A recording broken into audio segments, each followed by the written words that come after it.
Hi everyone, I'm Pallavi and this is my friend Ana Chen. Hi. The reason she's laughing like crazy is because we just watched all of my Schwarzman videos and she wanted to be in one of them. Absolute cinema. And this is for YouTube user at Run From It. Is that his name? Run from it or live or something like that. Either way, you're running from something. But you don't want to run from Schwarzman applications. You want to know what's going on with Schwarzman applications. So that's the thing. I've been asked by so many people, can you run us through like the Schwarzman application process? How did the process go? How should we apply? And I was supposed to do that video 2 years ago and I didn't. Oh, yeah. So now I have another Schwarzman scholar who got into Schwarzman and we're going to be talking about the application process. Yeah. Thank you for having me. Anna, how did your Schwarzman application go and why did you apply? Like when you were thinking about applying?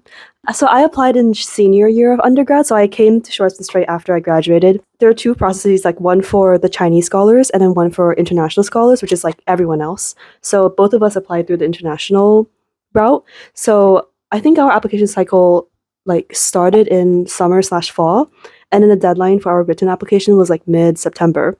So that was mid-September of my 4th year in college.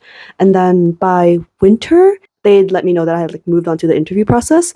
And then we had our interviews over Zoom. The fact that you remember deadlines is insane to me because it shows that you were taking Schwarzman application seriously. I was, because I only applied for 2 things, which is Schwarzman and Yenching, because I knew I wanted to study in China after undergrad. I didn't know how I was going to do that. By December-ish, results had come out. When they were like, can we call you? I was like, oh, they're going to reject me. Then they called and they're like, you got in. And I was like texting my friend being like, oh, they're rejecting me. They're going to reject me. So then she was like, hello, did you hear me? And then I was like, what? And then like, got in. And for people who have no idea what Yenching is because they're applying for Schwarzman, do you want to tell them what Yenching is? Schwarzman is the program that Stephen A. Schwarzman founded at Tsinghua, which is one of China's like best universities, and it's in Beijing. Located like a 15-minute walk from Tsinghua is Peking University, PKU, or Beida, which is also one of China's really good universities. And they have something called the Yenching program, so that's another master's program. It can be 1 or 2 years, and it's also pitched as this like introductory course for people who haven't been to China, or maybe who want to conduct more serious research into China. You can do like 2 years at Yenching. And I would say a big difference between Schwarzman and Yenching is that like Schwarzman is very, very like business focused, like career focused. You have like tons and tons of like career opportunities. They like match you with an industry mentor and an academic mentor. And then Yenching, networking opportunities. Yeah, you have tons of networking opportunities. And like I was like 20 when I went to like Schwarzman, so I didn't know how to network, period. And I'm still working on it. I'm like 23 now, but like it was like really, I just like did not know how to take advantage of networking opportunities, period. I was older than you and I still didn't know how. Yeah, so like I definitely think I should have made better use of that while I was there, because the resources, especially if you're going into like research, policy, tech, consulting, finance, any of these big industries are like insane. And then also if you're interested in like industries that might not be as popular, let's say like the NGO sectors in China or in other countries, or let's say like art, which is what I was interested in. They also offer these opportunities and these like connections. And even if you don't have these like direct opportunities, like the Schwarzman and Tsinghua names make it so that like you can really get out there and like kind of connect with like anyone. Yenching is a lot more academic. And I think Yenching's like 2-year pace makes it so that it's easier to digest information than Schwarzman's 1-year timeline. But for me, one reason why I hesitated to like commit to Yenching, I didn't like finish the application because the way my school did it, like Stanford, was that you can't apply to both. So, and I got into Schwarzman and I was like, well, there goes like Yenching. But basically a lot of the professors who do the introductory level classes at Yenching are from Stanford. So I was like, well, I'm already studying with these professors. Like, I don't really want to do this again. But yeah, long-winded way of saying that, like, that's why I ended up at Schwarzman. Yeah. That is really helpful actually for people to also get to know about Yenching program, and if they want to apply to that, they apply to that. If you don't get into Schwarzman, apply to Yenching. Maybe you get. But also Yenching isn't like duplicate Schwarzman. Like Yenching is not like the second choice Schwarzman. But we have Yenching scholars who then apply to become Schwarzman scholars. That's true, and like reverse too, I think. Exactly. Right? Yeah. So people with interest in China would be interested in both these programs to see like what's the best fit for them. Yeah, exactly. And this year, I think the Schwarzman process for applications has also changed slightly, Mhm. which we've been like I've been getting a lot of DMs about, like what is this new pre-screening thing that's happening? We heard about it. What's that like? Do you know anyone who got a call? Okay, I don't know anyone who's applying this year. And I think it's mainly to like make sure that what you said was like actually what you said and not AI generated, because like a big precaution they're taking this year is they want to root out like AI generated stuff, and they want to root out like bad characters, like people who might be harmful to the college community. Because I remember talking to a bunch of teachers about that when we were students. Yeah, and I honestly don't know anyone who's like had the call. Do you? I just saw the messages in our number of WhatsApp groups. In our 5 million WhatsApp groups for alumni. Yeah. One question that people have about like, how did you write your own personal application and leadership essay and make your own video that got you into Schwarzman? For reference, I think you have to write like 2 essays, right? And then like a personal statement and a leadership essay. Right, yeah. And then the video. You have to like list your accomplishments. I remember that because I was struggling to fill out 10 accomplishments. I was like, what have I done? And then the 1-minute video. So for the 1-minute video, I originally did something that was like just speaking to the camera like this, and I was like, oh, this is so corny. Because I also like used to dance when I was a kid. Like I trained like pre-professionally in ballet, so I like cobbled together a bunch of clips of me like dancing, and then I talked about like art, because I think I made my entire application about art and geopolitics. And like now I have a lot of different beliefs about the role of art in US-China relations or like in geopolitical relations period. But back then I really believe I had like much more simple beliefs back then. I wrote both my essays about how art can influence or like create new bridges for political exchange and cultural exchange. And then I also wrote my leadership essay about, in junior year, in my 3rd and 2nd year of college, I was the president of FACES, which is the Forum for American Chinese Exchange at Stanford. And then I wrote about like navigating that organization during COVID. So yeah, I think it was an essay about a lot of things, but I think it went back to the theme of like me trying to like diagnose what our organization was like going through internally and like change a bunch of things, and then also like expanding our organization's mission to focus more on like track 2+ dialogue at a time where things were like very tense and stressful. They're still tense and stressful, but like back then we thought we had seen the most tense and stressful US-China stuff. You didn't know what was coming. Yeah, we did not know, but it was like 2020, 2021, and like a little tiny bit of 2022. That was my like FACES experience. I think my application as well, if I talk a bit about it, was a lot related to my journalism career before coming to Schwarzman, and the video itself. So I found out after coming to Schwarzman that people had put in real thought to what their video was going to look like, because I thought, as it said on the question, that it's just a 1-minute introduction. So I took it as just a 1-minute introduction. The way I've put up the camera right now, I just probably put up a camera and then I just talked in front of the camera about, this is who I am. And that was it. That's so cute. I love And that. it was done in one take. I didn't even record it again. Oh.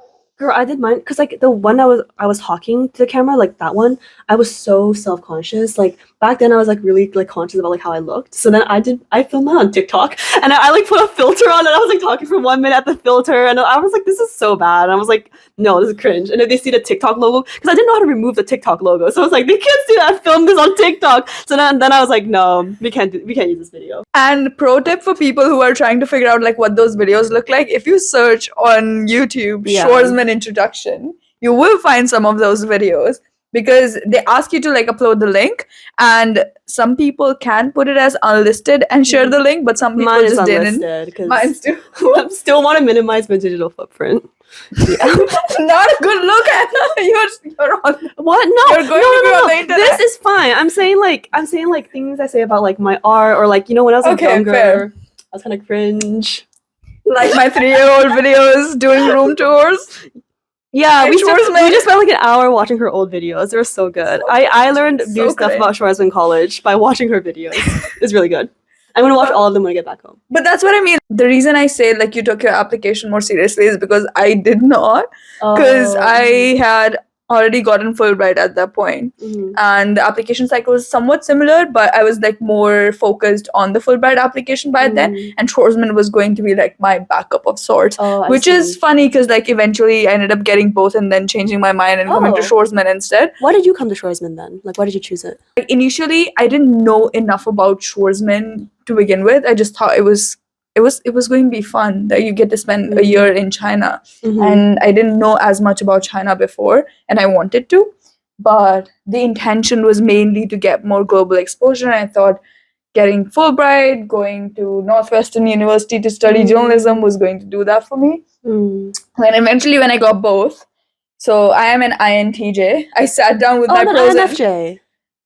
Oh, that's so cute. you're I'm the second INFJ person. That's so cute. You're the second INTJ person I talked to this Oh, week. wow. I took out my pros and cons list, and I made a pros and cons for if I go for Fulbright, what's it? If I go for Schwarzman, what's it going to be? And eventually, it was more about me just wanting to challenge myself. And I thought going to a country where I don't speak the language, where the culture is going to be different, where I'm not as familiar with anything, like US, even if I've not been there, I know a lot about because of their soft power. But China, I didn't know as much about. And I was like, this is going to be more challenging. And as a journalist, I was like, fun. Wow. So That's really brave. But that it didn't help with the application process though, because the application that I wrote, I think I wrote similar to what I talked about in my Fulbright application. It was a lot about my journalism stuff. The video was just, I had just finished recording a news story and the camera was still up. And I was like, I asked my camera person, can you turn it on for 1 minute? I need to do an introduction video. And I recorded 1 minute. And then I was like, oh, it is 1 minute, 10 seconds. I hope it's going to be fine. And that was it. That's really cool. First, I want to say you're really brave for coming to China without the language and without like the background. Because I came to China after because I lived in Shenzhen for a year before this, and it was still like a big change for me. Like it was still quite difficult. And now she just did her HSK3 exam. Went from zero Chinese to like really, really good conversational Chinese. But also, any advice that we want to give to people who are writing their leadership essay or are struggling to find like the 10 things to list on there, because you are an undergraduate, so you probably had not worked full time by then. No, I had only done internships over the summer, or had those part-time jobs you get on a college campus. Like those are the only jobs. And I was a dance teacher too, so it was just so really others like that, things. what do they put in their 10 leadership roles if they can't think of stuff? So I because I could only really fill out 5 awards, I had one. So I took a very liberal stance with the other 5, right? Because FACES president isn't technically an award, but I was like, that was work. It was a title, so now I put that down. I think I held a few small leadership roles in different organizations. My dance teams, I was social chair for one, and then costumes chair for another. So now I was I put those down. I think I won a small grant when I was studying abroad, and I was that counts. So it's just I was really scrabbling to do those last 5 awards. Because I was never an academic weapon. I never had I never got the best writing award or whatever, right? So I think I was quite insecure about that, because I was I'm not the best. I get that, but I also think the way it's been mentioned while we were at Schwarzman, and we talked, and Raphael, actually, the dean there, mentioned that they're not just looking for established leaders already, they're looking for people with leadership potential. So even if you've not actually held titles or roles or won many awards, you can still put up the fun awards or fun titles or all these different areas where you've shown leadership potential, and that kind of still counts. And I think having it as diverse as you can works to your benefit, instead of them all being in the same field, because it shows that you're kind of multidimensional and you're not just focused on one thing and that's your whole personality. That's fair. In some ways, it really reminds me of American college application processes, because also when applying to American undergraduate universities, you American undergraduate programs, you also have to make yourself look like a well-rounded person. You're good at this and good at that, and you also have this really unique, weird niche that no one else has. It was just, I felt in some ways it was kind of strategizing for that, which is very interesting. Yeah, I think for application and video, that's it. And then how did your interview go? Oh, the interview. Okay, so once I got to the interview round, I was oh, beep, this is serious. And then I think I'm very lucky that Stanford had a lot of resources. No matter what kind of scholarships you're applying to, they'll help you. So the overseas office at Stanford, they were okay, you got the interview, let's sit you down and walk you through how to do a roundtable interview. Because it was quite different, because I'm used to one-on-one interviews, for jobs or for different things that I always do one-on-one interviews.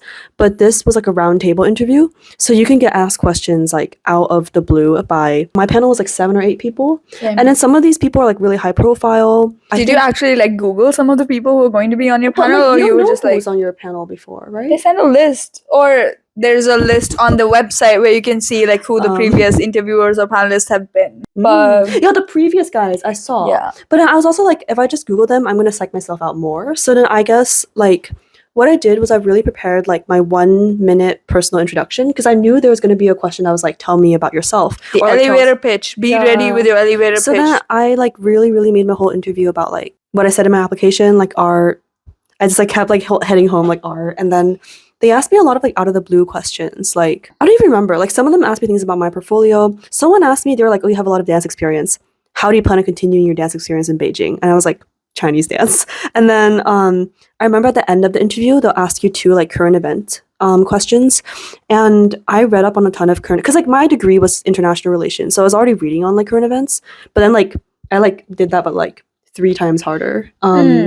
For this interview, and it didn't even ask me about current events because I was prepared to like talk about like Turkey's like politics, you know. I was prepared for like anything, but then they asked me like what I would do if I was like the CEO of Twitter, because back then it was still Twitter, and I was like because I wasn't prepared for like role play. So now I was like, okay. And then I was like, they'll give you like 2 questions, and you could choose between one of the 2 questions for the current event section. And I think the other one was like, what would you do if you're like the president of the World Bank? And I was like, well, I don't know either. So I went with the Twitter one, and I talked about like echo chambers and like the algorithm, which I knew like very little about.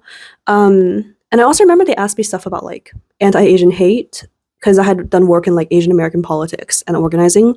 But it was like 25 minutes long. There's really not that much time for like really deep answers. I think I really trained keeping my answers to like 2 minutes. And I did that with like a panel of the overseas office. Like the 4 of them really grilled me. I remember like they were also really strict with my like appearance, and this is like kind of like it's good or bad, right? Because like you know, in the ideal world, no one should be policing appearances, but like in this case, I think they were really trying to help me with like the interview because I came in with like a tank top and like really messy hair, and I was like just running from class, and like things are falling out of my bag basically, and they were like, "This is not acceptable," and I was like, "Sorry." Even though our interview was over Zoom, like it wouldn't really have made much of a difference. Yeah, exactly. And then and then I got some of my professors to help me, and like, oh, letters of rec. You need 3 letters of rec for 3, right? For Schwarzman. You also need 3 for Yenching for those interested in applying. But like, who did you ask, or who did you think was going to be the right person to ask? Did you just ask like one of your professors, one of the all 3 of them are my professors. Yeah, okay. Because like my professors had known me for the longest, right? So it was like for a year or so, and I had done research with some of them. But back to the interview, it's like 25 minutes long. And then after my overseas office one, I did one with all my professors who had written my letters, and like I think one who hadn't written my letters. And then I did another one with my friends, and my friends had so much fun with it. They would ask me like the most out of field questions. Like they would ask me about like random like pop culture things, like, and I'd be like, well, like Taylor Swift. And then like the point of that was to challenge your ability to like think on the spot, less so like your expertise in a certain subject. So I think like practicing that was also really helpful. How did your interview go?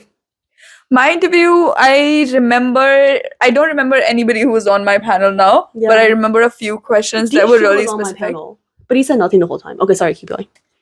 Again, I don't remember anybody who was on my panel at that time as well, because it was over Zoom, and I was trying to focus on like the one person I could make eye contact with. Eye contact? They couldn't tell who I was looking at, but I was making eye contact with one person because then I'm like, so funny. Then I'm logged in and serious and not looking at myself, and also it feels like I'm not just talking in an empty room to a camera. So in my mind, I was making eye contact with one person. I don't remember who that is either. But the questions that they asked me, I don't remember most of them. A lot of them were like generic, related to my application. But the current affairs one, I really remember because I was pissed off that they asked me that question. And I talked to some of the other Indian scholars who had gotten into Schwarzman, and they asked 4 of us the same question. What did they ask you? They asked us that at that time, Rishi Sunak was having a lot of troubles in the UK? In the UK, and they asked like, if you were Rishi Sunak, how would you try to build confidence of the people in the UK? And I'm like, did you just ask me that? So I did not answer that question. I asked them for the second question. Like you can pass, you get the option to pick, right? So I was like, can you ask the other question? And the other question was related to climate change, which was also something that I'd been working on at the time. That was something I was really passionate about. So I talked about it. And I think the other question that I was asked, which I was preparing because I knew they were going to ask me that question, was like, you're a journalist. Why do you want to come to China where the state of journalism isn't that good either? That question I was really prepared for. And for me, it was more about the Schwarzman experience and meeting peers here and getting to know people from all these different parts of the world. Yeah. And being in China, I think in China, I haven't really done much deep dive into the media culture here or state-run enterprises or state-controlled media. My focus more has been about China, culture, travel, understanding language, and the people here. So yeah, the focus also shifted. But yeah, those are my like core memories from my The interview. Rishi Sunak question is insane. Like, that's not okay. And initially I felt a bit like weird about it, but I thought they just asked me that question for some reason. But eventually, like, I learned that question was asked to a bunch of us scholars from India. Yeah, that's insane. Hopefully they've changed that, but they've also added this year a pre-screening, right, for AI. So that call, based on our WhatsApp group conversations, none of us know what is true or not, but those conversations are pretty chill. They're not like an interview or an intense thing. They're doing in-person interviews this year, though. Yeah. So I would say if you have questions about that, ask a C10 scholar, because we don't know. Yes. Ask a C10 scholar. But also, like, I don't know, I feel like an in-person interview would be so much more intense, because at least for mine, like, I did mine from my friend's dorm room, because my dorm room had, like, terrible Wi-Fi, right? So, like, I just went to their dorm room and, like, sat there, and it was, like, really nice. But I feel like going in when you're jet-lagged and, like, you're meeting a bunch of new people for the first time, you're in a different city, is, like, way more stressful. I also heard, again, this is from a conversation, because after we got into Schwarzman, we were having a lot of conversations about how did the process go for you? What did you do? Watching each other's videos.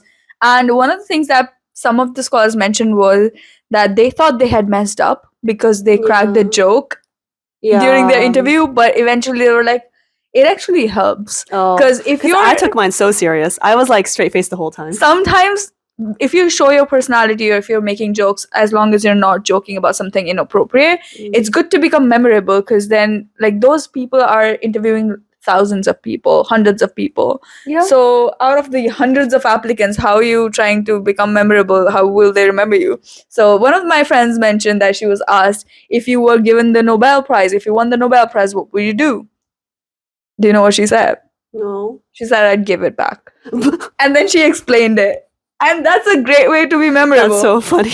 It is, right? And they ended up laughing about it. And I mean, considering who they gave the Nobel Peace Prize to this year, like, I would also give it back. Facts.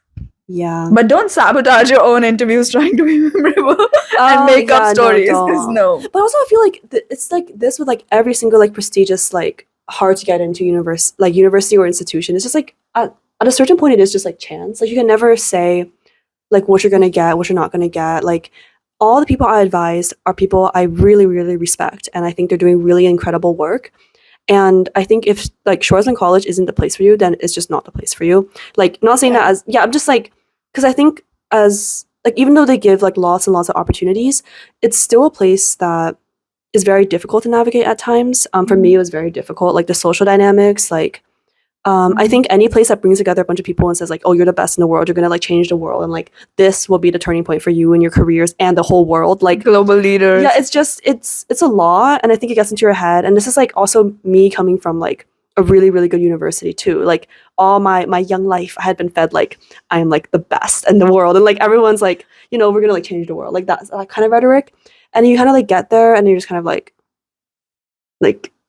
you know, not really. I think this might be a topic for another time, because I also don't know how much I can say. It's okay. You're sharing your actual experience, which is great. There are good parts about being in Schwarzman, and there's not so good parts about being in Schwarzman. But I think some of these things make more sense in retrospect. Yeah. When you're out of there, and then you're looking back, and you're like, oh, this could have been done differently, or this could have been navigated different. But they're also making a lot of changes to the program. They are. I would say Schwarzman is a very young program, so most of the time when you give like input, they'll try to listen, and they'll try to change. I would say the college is hard to navigate in many ways. If you don't go into college with like some sort of like goal, like I'm gonna like do this to like better my career, I'm gonna do this to like make these contacts in China, I'm gonna do this to like you know, do a startup, it's like much harder to navigate. And I think because it's a very self-selecting group of people like me, I feel like fresh out of undergrad, I was kind of just like, well, I'll just like learn and like see what happens. Like for me, I just never really had that sense of direction or purpose, and it felt like everyone's moving super fast around me, And I was kind of like, oh, I'm tired from undergrad. I kind of just want to like rest in China and like my free housing. And I spent a lot of time outside the college in Beijing because I just like it got really stressful at times in a college, and I wanted to like meet people in the city itself, and I made a lot of really strong friendships that persist to this day. I would say that because Schwarzman gave me like a place to sleep and eat for free while I was like navigating China for the first time on my own, or navigating Beijing for the first time on my own, like that allowed me to then like move into my own apartment and then like start navigating my own job in Beijing much more smoothly. Like I think if I had just moved directly to Beijing from like the US, I would have like panicked. Like it would have been much harder for it sure. would have been like super hard. The way I put it is, I see that Schwarzman handholds you a lot. So for people who are new to China, that really matters. And a lot of people were here and they took the Schwarzman year as their break year from their career to try to figure themselves out. Yeah, and like a see what they're pivot going to year. be doing. Yeah, forward. And for me as well, like I mentioned, it was more about being in China. And it does, like being, the college is so great with all the facilities. Everything is taken care of for you. Like as soon as I landed here, I didn't have to worry about like figuring out my SIM card, my bank account, all those Yeah. basics are taken care of for you. So you can actually focus on the real stuff. But more about the Schwarzman experience later if I ever end up making another Schwarzman video. But for now, on popular demand, we have talked about the Schwarzman application process. Yeah. Also, like again, Thank you, Anna, No, for making me course, do of this. course. No, girl, this is all for you. Run from it or face it or here there. Safety YouTube. For context, there was this one comment on one of my videos of Two this comments, one actually. guy. It was two separate guys. I forgot the first one's username. The first one said, maybe you should make a video about the application process. And the second guy, that was a year and a half ago. And the second guy, run from it or live or whatever that name is, responded 1 month ago saying, still waiting for that video. This one is for you. This one's for you. Shout out to you.